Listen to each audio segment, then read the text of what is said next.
을 봉헌하면서 드린 기도의 후반부가 되겠습니다. 앞 시간에도 말씀드린 바와 같이 31절 53절에서 백성들이 어려움에 처할 때 들어주시기를 간구하는 기도 7가지 제목이라고 말씀을 드렸습니다. 그래서 지난 시간에는 31절로 40절에 기록된 4가지 기도 제목을 살펴봤습니다. 먼저는 이웃 간에 범죄가 발생했을 때 혐의가 있는데 심증은 있는데 물증은 없어요. 그래서 혹시 당신이 나에게 이런 해를 끼치지 않았는가? 그런 적이 없다. 서로 이제 맹세할 때, 그럴 때를 가정하고 기도를 드린 것인데요. 성전에 와서 그들이 맹세함으로 무죄를 주장할 때 여호와께서 들으시고 그들의 행위대로 죄가 있는 자에게는 있는 대로, 없는 자에게는 없는 대로 공의대로 판단하여 주시기를 기도하는 것이 첫 번째 31절로 32절 기도였습니다. 우리 지난주 말씀을 드리면서 우리가 세상 법정에서 무죄 판결을 받으려고 무진애를 쓰기보다 하나님의 법정에서 항상 옳다 인정하심을 받는 자들이 되기 위해 힘을 써야 하는 것이 그리스도인들이다. 이 말씀을 드린 바가 있습니다. 둘째로는 33절로 34절에서 적과의 전쟁에서 패했을 경우 이전에 돌아와 회개하면 들으시고 백성들의 죄를 용서해 달라. 이 말은 이스라엘 백성들이 전투에서 패했다 그러면 백성들의 죄 때문에 패했다라는 것이 전제되는 말입니다. 그러니까 확증적으로 이스라엘이 대적과의 싸움에서 패했다, 그 말은 그들이 죄 때문이다, 그런 말이란 말이죠. 이렇게 솔로몬이 적국에서 패한 후 회개하면 죄를 용서해 주시기를 간구하는 것은 레위기 26장 그리고 신명기 28장을 따라서 기도한 것이라고 말씀을 드렸죠. 레위기 26장, 신명기 28장에서 모세를 통하여 2번이나 이스라엘이 범죄하고 여호와를 떠나 우상을 숭배하고 언약을 배반하게 될 때 하나님이 그들이 지금 죄 가운데 있는 것을 깨우치시기 위하여 맨 처음 보내시는 게 뭐라고요? 일주일 됐습니다. 이 말씀 들은 지. 자, 맨 처음 보내시는 게 뭐라고요? 네, 전염병. 네, 그 다음 2번째는 뭐죠? 하늘을 닫아 비를 주시지 않는 겁니다. 3번째가 뭐였죠? 전쟁입니다. 전쟁이 일어나는 거예요. 솔로몬은 그 반대 순으로 지금 기도하고 있습니다. 그래서 백성들과 나라들의 큰 문제를 기도하면서 이제 2번째 기도 제목이 전쟁에 나가 패하였다면 이전에 와서 회개할 때 하나님께서 백성들의 죄를 용서해 주시기를 간구하고 있습니다. 성전은 백성들의 죄가 용서받는 곳, 예수 그리스도의 대속을 의지하여 하나님 앞에 나아가 간구할 때 하나님이 죄를 용서해 주시는 분이다라는 말입니다. 그 다음 크게 7번째 기도 제목 중에 3번째가 35절로 36절에 기록된 백성이 범죄하면 뭐가 안 내린다고 그랬죠? 비가 오지 않을 때 회개하면 들으시고 비를 주시고 백성들이 마땅히 행할 길을 가르쳐 주시기를 기도하였습니다. 그래서 성전은 하나님의 공의가 시행되는 것이고 백성들의 죄가 용서받는 것이고 또 성전에 나와 회개하고 마땅히 행할 길을 가르침을 받는 것이 성전이다. 그 말씀 드렸어요. 그 다음 4번째가 지난주에 살펴본 37절로 40절 백성이 범죄함으로 이제 첫째가 전염병, 2번째가 비가 오지 않는 것, 3번째가 전쟁이 일어나고 전쟁에 패하는 것이라고 말씀을 드렸는데 솔로몬은 그 거꾸로 지금 기도하고 있죠. 첫 번째는 서로가 맹세했을 때 이전에 나와서 맹세하면 죄가 있으면 있는 대로 없으면 없는 대로 공의를 따라 판단해 주세요. 그렇게 기도하고 그 다음에 백성들의 죄를 깨우치시게 하여 전염병, 그 다음에 비를 주지 않고 전쟁을 하나님께서 허용하신다는 이 3가지를 역으로 거꾸로 기도합니다. 그래서 2번째 전투에 패하여 회개하면 용서해 주시고 그 다음 3번째가 비가 오지 않을 때 이 성전에 와서 회개하면 용서해 주시고 비를 주시고 백성들이 마땅히 행할 길을 가르쳐 주십시오. 그 다음에 이제 4번째가 바로 전염병을 비롯한 백성의 범죄로 인하여 온역과 재앙과 같은 기근과 같은 일이 일어날 때 백성들 모두 또는 한 사람이라도 그 죄를 깨닫고 이 성전을 향하여 손을 펴서 기도할 때 여호와께서 들으시고 용서해 주시기를 간구하였습니다. 솔로몬의 이 기도에 따라서 엘리야는 비가 오지 않는 3년 6개월이 지난 다음 하나님을 향하여 간절히 비를 주시기를 간구할 때 하나님이 엘리야 한 사람의 기도를 들으시고 비를 주셨습니다. 정말 자비와 긍휼의 하나님이시죠. 자, 오늘 41절로 53절에서는 7가지의 기도 제목 중 이제 후반부에 속한 3개의 기도 제목을 가지고 솔로몬이 기도하는 내용입니다. 그리고 이제 54절 이하에서는 여호와를 찬송할지라라고 백성을 축복하고 엄청난 수의 화목제 제사를 드린 일과 7일 14일을 하나님 앞에서 성전 낙성식을 행하고 절기를 지킨 후 백성들을 돌려보내는 내용이 기록되고 있습니다. 자, 그러면 이제 41절로 53절에 기록된 나머지 후반부 3개의 기도 중에 먼저 첫 번째 41절로 43절의 기도, 여기서는요 이제 이방인이 성전에 나와 기도할 때 그 기도를 들어주시기를 간구하는 내용입니다. 자, 오늘 본문 41절로 43절 한 절씩 읽겠습니다. 제가 먼저 읽을게요. 또 주의 백성 이스라엘에 속하지 아니한 자고 주의 이름을 위하여 먼 지방에서 온 이방인이라도 그들이 주의 크신 이름과 주의 능한 손과 주의 펴신 팔의 소문을 듣고 와서 이 성전을 향하여 기도하거든. 같이 읽습니다. 주는 계신 곳 하늘에서 들으시고 이방인이 주께 부르짖는 대로 이루사 땅의 만민이 주의 이름을 알고 주의 백성 이스라엘처럼 경외하게 하시오며 또 내가 건축한 이 성전을 주의 이름으로 일컫는 줄을 알게 하옵소서. 아멘. 자, 솔로몬은 지금 이방인들이 이 성전에 와서 기도하면 기도를 들어주세요 이렇게 기도하고 있죠. 그래서 솔로몬이 하나님께서 이스라엘을 택하신 이유는 이스라엘만 구원하려 함이 아니라 이스라엘을 이방인들도 하나님께 나오는 축복의 통로로 부르셨다는 것을 잘 이해하고 드린 기도입니다.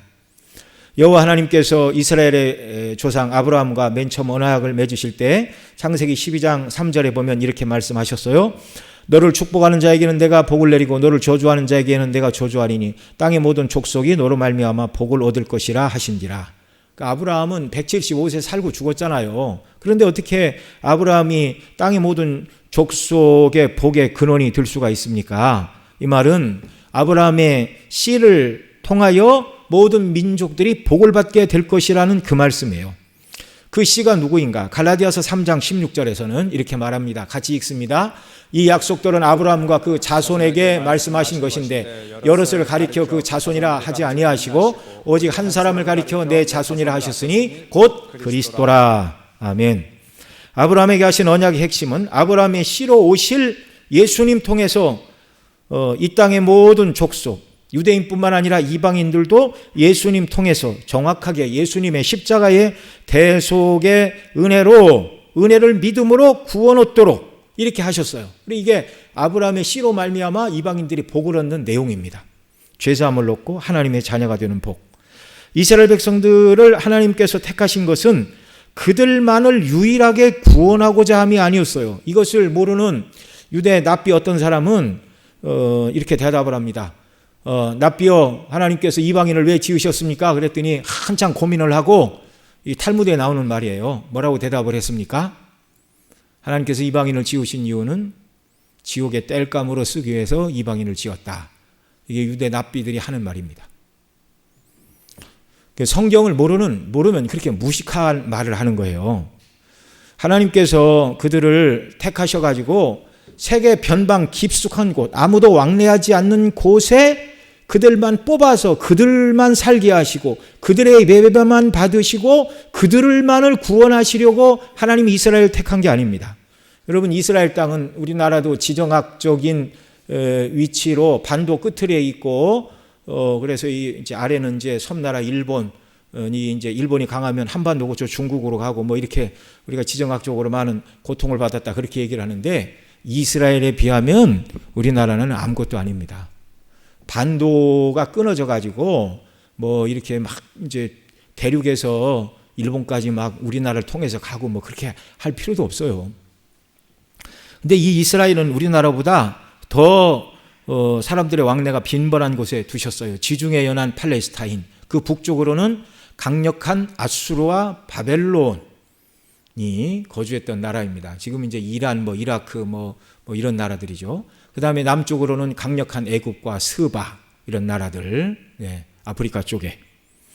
그래서 국제 정세가 북쪽이 군사력이 강하고 세력을 얻으면 이 팔레스타인 유대 땅을 거쳐서 아래로 침범을 하고, 애굽과 스바가 세력이 강하면 이 유대 땅을 거쳐서 다시 북쪽으로 올라가고, 이 통로에 하나님이 이스라엘 백성을 심어 놓으셨어요.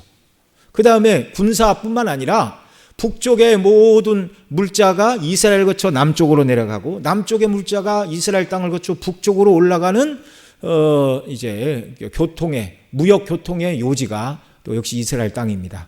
이제 그때 이제 솔로몬이 나라를 튼튼히 하고 세금을 많이 거두는 그런 일들도 있었죠. 왜 그렇게 북쪽에 있는 사람이 이스라엘 거쳐 남쪽으로 가고, 남쪽에 있는 자들이 이스라엘 땅을 거쳐 북쪽으로 올라가는 그런 땅에 그 백성을 하나님이 세우셨는가? 이유는 단 하나예요.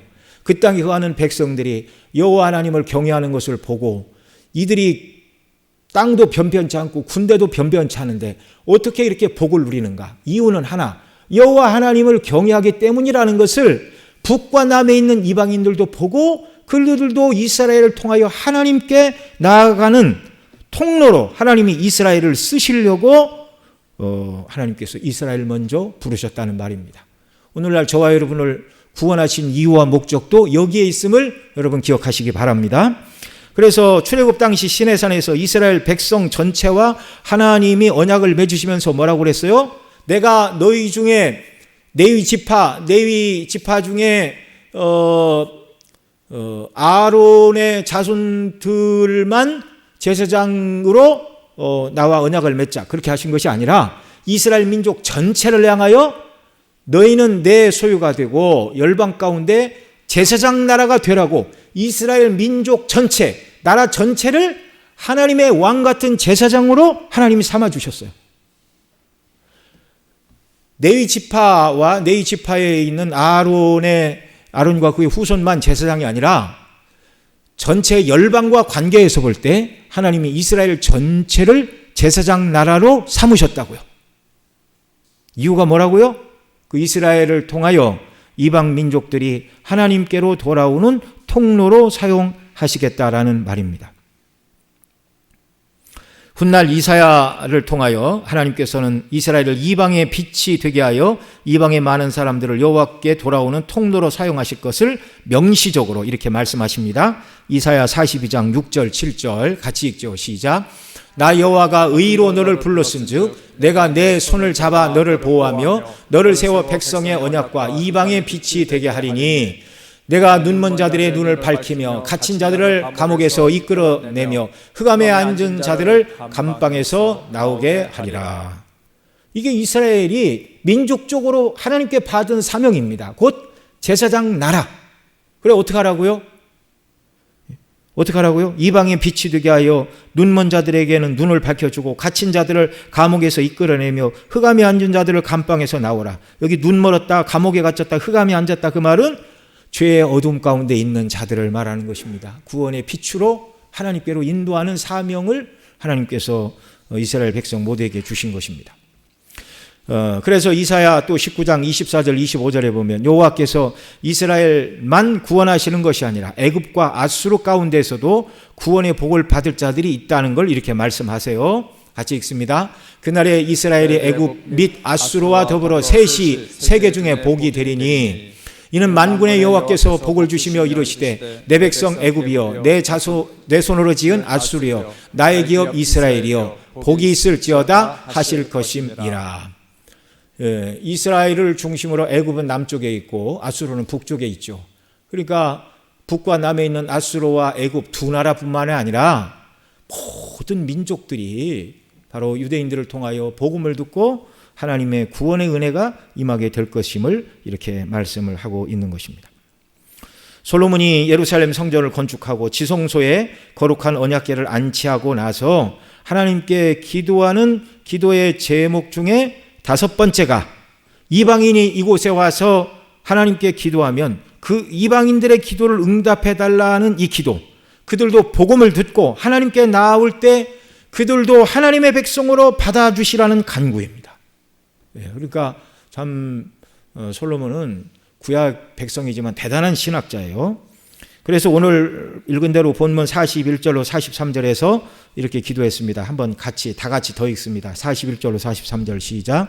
또 주의 백성 이스라엘에 속하지 아니한 자 곧 주의 이름을 위하여 먼 지방에서 온 이방인이라도 그들이 주의 크신 이름과 주의 능한 손과 펴신 팔의 소문을 듣고 와서 이 성전을 향하여 기도하거든 주는 계신 곳 하늘에서 들으시고 이방인이 주께 부르짖는 대로 이루사 땅의 만민이 주의 이름을 알고 주의 백성 이스라엘처럼 경외하게 하시오며 또 내가 건축한 이 성전을 주의 이름으로 일컫는 줄을 알게 하옵소서.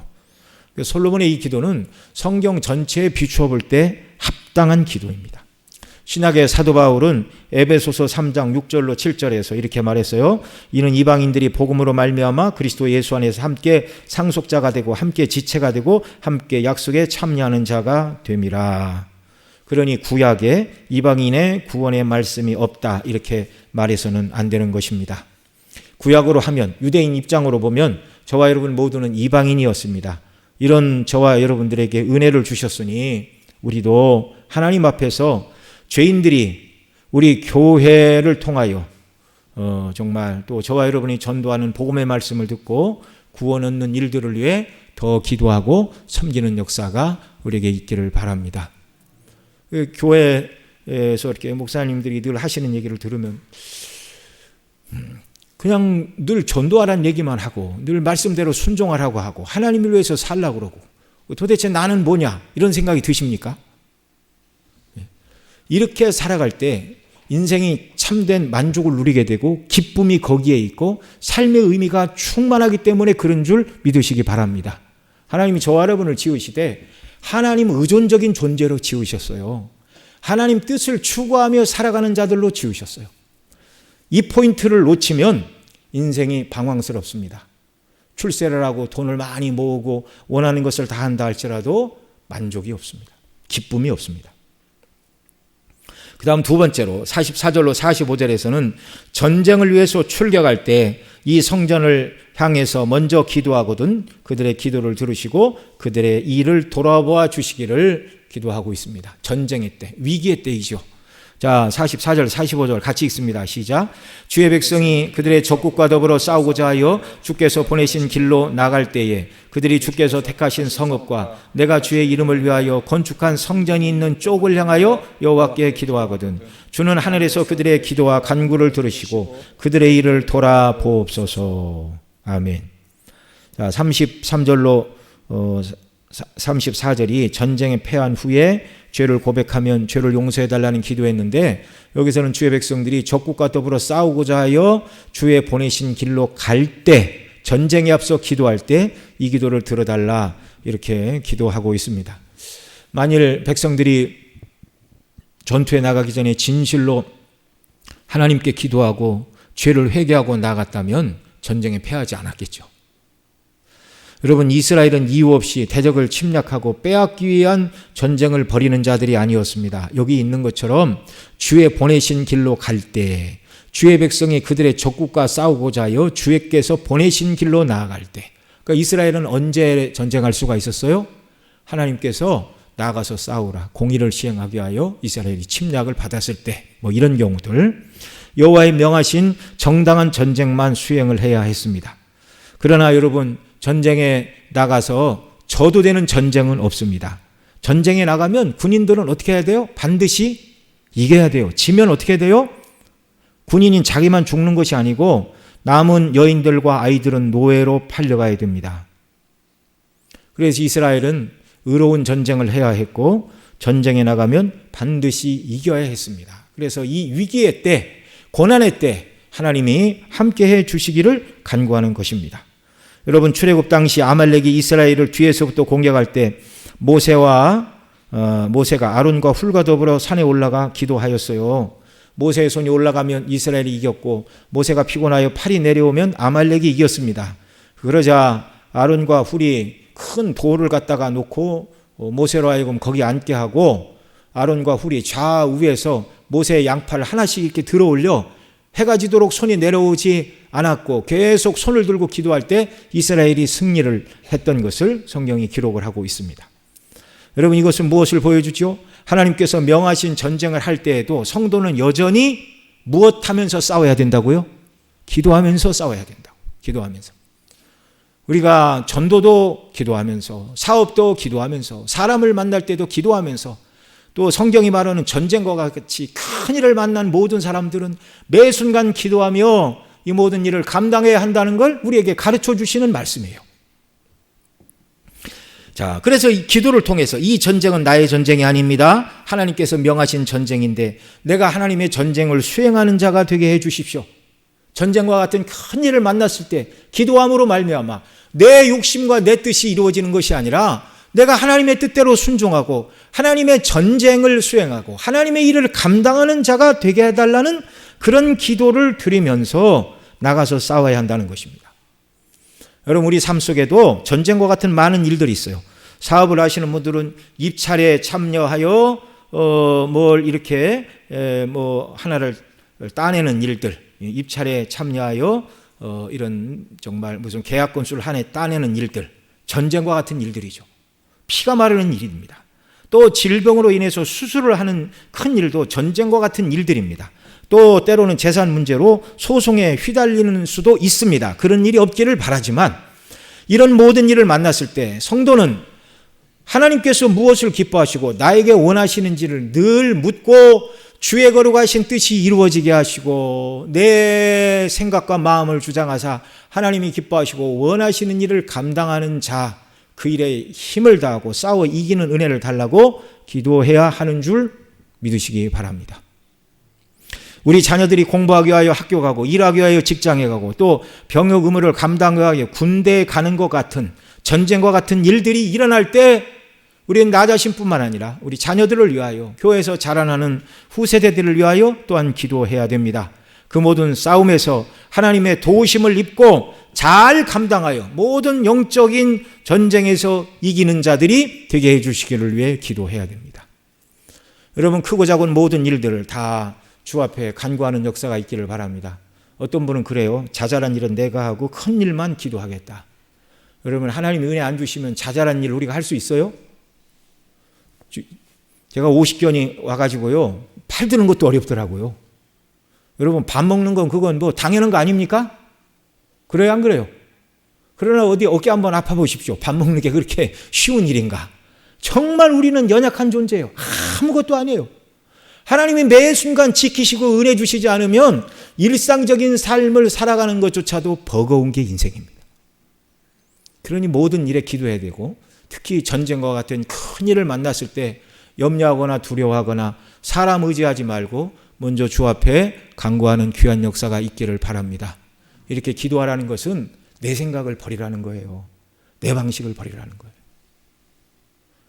저와 여러분 모두가 날마다 더 성숙한 그리스도인이 되기를 바랍니다. 여러분, 우리가 잘 어울리는 사람이 되는 것도 좋은 그리스도인이 되는 훈련이라는 걸 기억하시기 바랍니다. 그 다음 마지막으로 46절로 53절에서 하나님의 진노로 가나안 땅에서 쫓겨나게 되어 포로가 된 땅에서 회개를 하며 온 마음 온 뜻으로 주께 돌아와 기도하거든 잡혀간 땅에서 그 땅 사람들에게 불쌍히 여김을 받게 해달라. 여러분, 이 기도는요 정말 어떻게 보면 솔로몬도 하기 싫은 기도였을지 몰라요. 나라의 패망을 전제하고 드리는 기도입니다. 다른 말로 바꾸면 절망적인 상황에 떨어졌을 때 드리는 기도, 그런 기도에도 하나님이 응답해 주시기를 간구하고 있습니다. 우리 한 절씩 읽어보죠. 46절부터 범죄하지 아니하는 사람이 없사오니 그들이 주께 범죄함으로 주께서 그들에게 진노하사 그들을 적국에게 넘기심에 적국이 그들을 사로잡아 원근을 막론하고 적국 땅으로 끌려간 후에 그들이 사로잡혀간 땅에서 스스로 깨닫고 그 사로잡은 자의 땅에서 돌이켜 주께 간구하기를 우리가 범죄하여 반역을 행하며 악을 지었나이다 하며. 네, 이 솔로몬은 46절에서 뭐라고 그래요? 범죄하지 아니하는 사람이 없사오니 인생이 어떤 존재인가를 정확히 알고 기도하고 있어요. 이렇게 기도한 솔로몬이 우상 숭배를 훗날 용인했다는 게 참 아이러니죠. 알아도 자기 마음을 지키지 못하는 게 사람이에요. 그런 면에서 볼 때 솔로몬이 좀 더 기도했으면 좋았을 뻔했다. 이런 정말 작은 결론을 우리가 내리게 됩니다. 아무도 내 힘으로 내 마음을 지킬 수가 없어요. 항상 주님만 의지하고 기도해야 됩니다.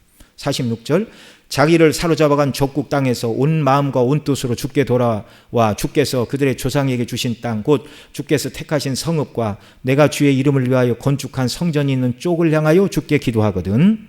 주는 계신 곳 하늘에서 그들의 기도와 간구를 들으시고 그들의 일을 돌아보시오며 50절 같이 읽죠. 주께 범죄한 백성을 용서하여 주시며 주께 범죄한 그 모든 허물을 사하사 그들을 사로잡아간 자 앞에서 그들로 불쌍히 여김을 받게 하사 그 사람들로 그들을 불쌍히 여기게 하옵소서. 여기 50절 보세요. 주께 범죄한 백성을 용서하시며 회개할 때 용서하시고 주께 범죄한 그 모든 허물을 사하시고 그들을 사로잡아간 자 앞에서 이스라엘 백성을 사로잡아간 자들 앞에서 그들로 사로잡혀간 이스라엘 백성들이 그들 앞에 불쌍히 여김을 얻게 하사 그 사람들로 사로잡아간 자들 그 사람들로 그들을 포로된 이스라엘을 불쌍히 여기게 하옵소서. 정말 이런 일은요 하나님의 긍휼과 은혜가 아니면 불가능합니다. 포로로 잡아갔어요. 이 시대에 포로 전쟁에 패해서 포로가 됐다 그러면 포로로 잡은 나라의 그냥 재산이 되는 거예요. 노예들이 되는 거예요. 노예, 재산 아닙니까? 금과 은보다 훨씬 더 많은 부가가치를 창출하는 게 고대시대 노예 아니었어요? 근데 누가 전쟁에 이겨서 포로로 잡아간 그 노예들, 돈보다 귀한 노예들을 불쌍히 여겨서 풀어주고 돌아가라 이렇게 말하는 그런 일이 가능하겠어요? 세상 가운데서는 그런 일이 가능합니까? 불가능합니까? 불가능해요. 일어나지 않는 일이에요. 여러분, 이스라엘이 포로로 잡혀간 후 여호와 하나님께서 고레스에게 이스라엘 백성을 돌려보내라 명하셔서 조서를 써서 돌려보낸 일 이외에 어느 나라 왕이 포로로 잡아온 자들을 시간이 지나다 마음이 변하여 포로들은 돌아가라고 해방해 준 역사가 어디 있습니까? 그런 일은 불가능한 일이에요. 일어날 수가 없는 일이에요. 참 여기 이 솔로몬의 기도 범죄하지 아니한 사람이 없사오니 이렇게 기도하는데요. 인간이 연약하여 반드시 범죄하게 되고 그러면 범죄한 자들이 포로로 끌려가게 될 것이라고 모세가 경고한 경고가 실제로 이루어질 수 있다는 가정을 하고 이 기도를 드리고 있어요. 모세는 이스라엘이 범죄하면 하나님이 전염병으로 치시고 그 다음 비를 주시지 않고 3번 전투에 패하게 하시는데 그래도 정신을 못 차리고 회개하고 돌아오지 아니하면 마지막 단계의 징계가 뭐라고요? 나라가 망하고 백성이 포로로 끌려가게 된다고요. 그러면 어떻게 된 거예요? 다 망한 거예요. 다 망한 거. 세상식으로 하면 완전히 끝장났어요. 신명기 28장 36절에 이미 경고한 대로입니다. 같이 읽죠. 신명기 28장 36절 시작. 여호와께서 너와 내게 세울 내 임금을 너와 내 조상들이 알지 못하던 나라로 끌어가리니 내가 거기서 목석으로 만든 다른 신들을 섬길 것이며 끝까지 우상숭배라면 나라가 피하여 포로로 끌려가 다른 나라에서 다른 신을 섬길 것이다. 그 다음 46절 내가 줄이고 시작. 내가 줄이고 목마르고 헐벗고 모든 것에 부족한 중에서 여호와께서 보내사 너를 치게 하실 적군을 섬기게 될 것이니 그가 철 멍에를 내 목에 메어 마침내 너를 멸할 것이라. 그 다음 신명기 28장 64절 3절 64절 또 읽습니다. 여호와께서 너희에게 선을 행하시고 너희를 번성케 하시기를 기뻐하시던 것 같이 이제는 여호와께서 너희를 망하게 하시며 멸하시기를 기뻐하시리니 너희가 들어가 차지할 땅에서 뽑힐 것이요 여호와께서 너를 땅 이 끝에서 저 끝까지 만민 중에 흩으시리니 내가 그곳에서 너와 내 조상들이 알지 못하던 목석 우상을 섬길 것이라. 여호와 하나님께서는요 가나안 땅에 들어가기도 전에 벌써 그 백성이 가나안 땅에서 쫓겨날 수도 있다는 경고의 말씀을 모세 시대에 먼저 주셨어요. 여호와 하나님께서는 이스라엘의 가나안 땅에 들어가 어느 정도 시간이 지나면 여호와 하나님을 버리고 우상을 숭배하고 율법을 따라 사는 공의의 삶을 버리고 악을 행하다가 결국 그 땅에서 쫓겨날 줄을 하나님은 알고 계셨습니다. 레위기 18장 28절 27절 같이 읽죠. 너희의 전에 있던 그 땅 거민이 이 모든 가증한 일을 행하였고 그 땅도 더러워졌느니라. 너희도 더럽히면 그 땅이 너희 있기 전 거민들을 토함같이 너희를 토할까 하노라.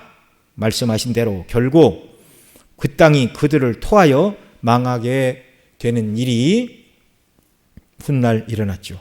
솔로몬은 이 경고의 말씀을 붙들고 지금 기도하고 있습니다. 이런 일이 일어나지 않으면 좋겠으나 혹시 하나님이 경고하신 가장 마지막 단계의 재앙과 저주가 이스라엘 땅에 임한다 할지라도 그들이 포로로 끌려간 땅에서 회개하고 기도하면 그들의 기도를 들으시고 그 땅 사람에게 불쌍히 여김을 받게 해달라 이렇게 기도하고 있습니다. 이 솔로몬의 기도는 응답이 되었습니까? 응답되지 않았습니까? 응답되었습니다. 응답되지 않는 잘못된 기도라면 성경에 기록될 리가 없지요. 유다가 바벨론에 의하여 망하고 주전 605년 처음 포로로 끌려간 사람들이 다니엘과 세 친구인 하나냐, 미사엘, 아사랴였습니다. 이 하나냐, 미사엘, 아사랴는 왕이 세운 신상에 절하지 않았다고 풀무불에 던져졌으나 하나님이 풀무불 가운데 그들을 구원해 주셨죠. 다니엘은 자기들의 정적들이 앞으로 30일간 왕에게만 기도하고 다른 신에게 기도하는 자는 사자굴에 던지자는 함정을 팠음에도 불구하고 매일 예루살렘을 향하여 난 창문을 활짝 열고 성전을 향하여 하나님께 기도하다가 결국 사자굴에 떨어졌으나 하나님께서 사자들의 입을 봉하셨고 다음 날 모함한 자들을 왕명에 따라 사자굴에 던졌을 때 그들의 발이 땅에 떨어지기도 전에 사자들이 그들의 뼈를 바스러뜨리고 말았습니다. 나라가 망하여 포로로 끌려갔다는 것은 이방 사람들이 생각할 때 완전 끝이었습니다. 당시 사람들을 여러 번 말씀을 드렸죠.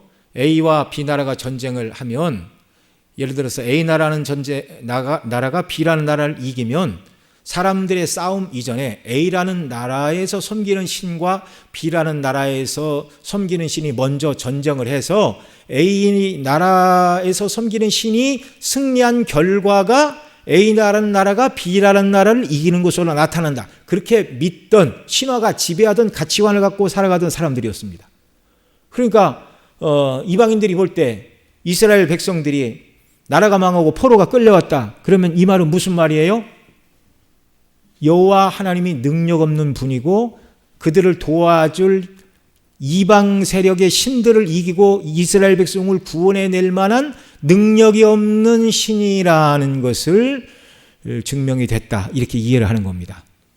그래서 선지자들이 여호와의 이름을 위하여 이 백성을 구원하소서 그렇게 기도하는 거예요. 여호와의 영광스러운 이름을 인하여 대적들을 멸하소서 그렇게 기도하는 거예요.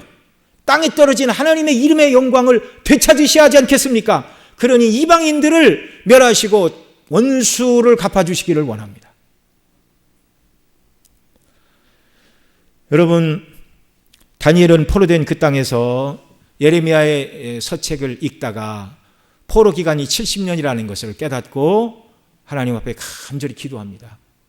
하나님, 이 백성 이제 포로 기간이 70년이라고 해서 돌아갈 때가 되었는데 회복의 은혜를 달라고 기도할 때 그 기도를 들으시고 하나님이 응답해 주셨어요. 깨어있는 성도 한 사람의 기도를 들으시고 그 땅 사람에게 불쌍히 여김을 받게 해 주셨는데 앞서 말씀드린 대로 그 사람은 바사왕 고레스였고 고레스를 감동하사 유대인들은 고토로 돌아가 성전을 재건하고 너희 조상적 하나님을 섬기라는 조서를 반포하게 하심으로 이스라엘이 포로로에서 돌아오는 일이 있었습니다. 그것은 이제 그리스도 안에서 세상 만민을 구원하실 하나님의 구원 계획 때문에 이런 은혜를 주신 것인데요. 여러분이 7번째 기도를 통해서 우리는 무엇을 확인할 수 있어요? 그리스도인은 다 망한 것 같아도 소망이 없는 것 같아도 여러분 나라가 망하고 포로로 끌려갔습니다. 무슨 소망이 있어요? 마지막이라고 말할 수 있는 상황에 맞닥뜨렸다 할지라도 하늘은 열려 있다는 것을 보여주시는 말씀이에요. 우리가 섬기는 하늘 아버지는 사랑과 자비와 긍휼의 하나님이심을 믿으시기 바랍니다. 우리 사랑하시는 성도님들, 이제는 끝이다. 이제는 나에게는 어떤 한 줄기 소망도 빛도 없다라고 낭만과 좌절감이 완전히 몰려오고 더 이상 살 가치도 소망도 없다고 느껴지는 때를 만난 적이 있으십니까? 어두움이 깊은 때를 만난 적이 있습니까? 오늘 본문은 이걸 보여주는 거예요. 그런 때라도 하나님의 백성들은 그것이 끝이 아니라고요. 왜요? 회개하며 은혜를 간구하는 당신의 백성의 기도를 들으시는 하나님이 여전히 살아계시기 때문입니다. 백성이 나라가 망하고 포로가 끌려갔다는 건 뭐예요? 그들이 하나님의 말을 끝까지 듣지 않고 가장 절망적인 코너까지 몰렸다 그 말이에요. 우리가 하나님의 뜻대로 순종하지 않고 거역하고 버티고 버티다가 하나님의 큰 징계를 받고 있다 그 말입니다. 그러나 그 순간이라도 그리스도인은 끝이 아니다 그 말이에요.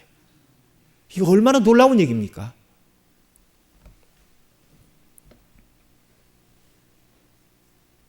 하나님께서 고난과 고통 가운데 저와 여러분을 그곳에서 죽게 하시는 것이 아니라면, 물론 그런 고난에 몰렸을 때 회개하고 주님 바라보고 그래서 죽어도 우리는 두려워할 게 없습니다.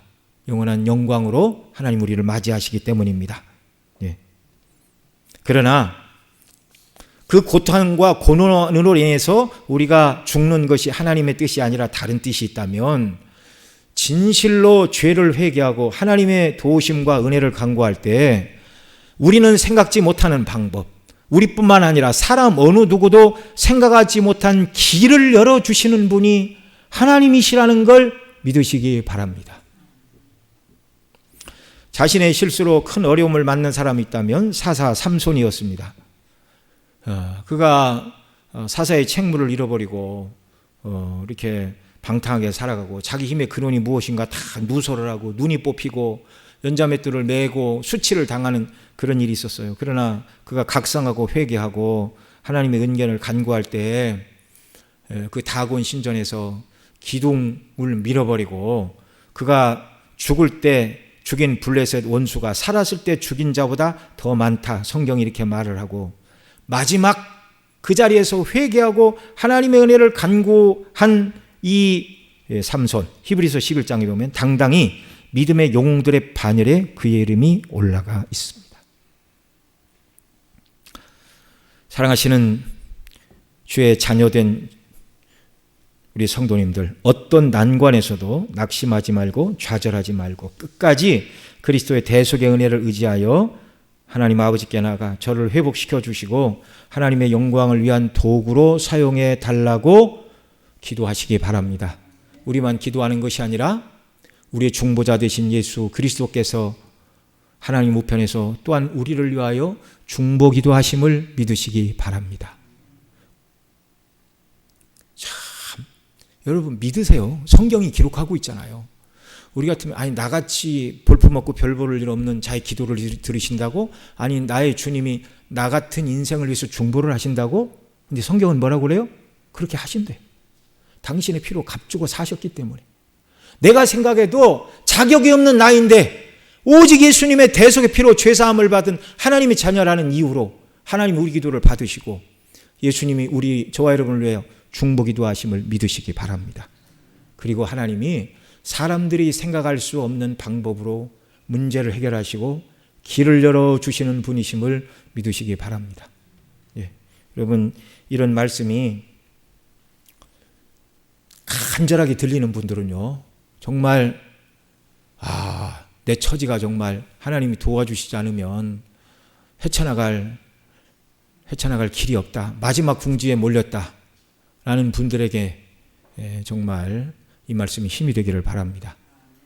그런 일을 만나기 전에 주님과 동행해야 되고요. 자, 오늘 우리는 솔로몬의 7가지 기도 중에 후반부 3개의 기도를 살펴봤습니다. 5번째 기도는 이방인들을 위해 이전에 나와 기도할 때 하나님이 들으시고 그들을 구원해 달라는 기도. 저와 여러분도 여전히 우리 주변에 예수님 믿지 않는 사람들을 위해 늘 기도해야 하는 줄 믿으시기 바랍니다. 그다음 6번째가 전쟁에 나갈 때 드린 기도를 드렸죠. 저와 여러분이 이 땅을 살아가다 전쟁과 같은 큰 일을 만날 때 뭐 해야 된다고요? 기도해야 된다고요. 이 싸움이 내 싸움이 아니라 하나님의 싸움이 되게 하시고 하나님의 뜻이 이루어지도록 하나님 아버지 우리가 하는 사업과 우리의 건강과 우리의 모든 일들을 지키시고 우리 자녀 손들의 공부와 직장과 앞날에도 전쟁과 같은 일들에도 주님이 함께하여 주시어서 주 이름으로 승리하는 자들이 되게 해달라고 기도해야 됩니다.